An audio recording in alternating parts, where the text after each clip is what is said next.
মোবাইলে একটি মেসেজ এলো, লেখা আপনার টোল বা ট্রাফিক জরিমানা বকেয়া, দ্রুত পরিশোধ করুন।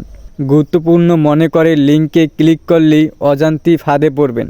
মেসেজে দেওয়া লিঙ্কগুলো দেখতে অফিসিয়াল মনে হলেও আসলে এগুলা ভুয়া ওয়েবসাইট, যার মাধ্যমে ব্যক্তিগত এবং আর্থিক তথ্য হাতিয়ে নেওয়ার চেষ্টা চলছে। সন্দেহজনক কোনো লিঙ্কে ক্লিক করা থেকে বিরত থাকতে হবে। ট্রাফিক বিভাগের পক্ষ থেকেও সবাইকে সতর্ক থাকার আহ্বান জানানো হয়েছে। I can feel you everywhere, like a shadow, like a fever, looking for a getaway, no escape, I go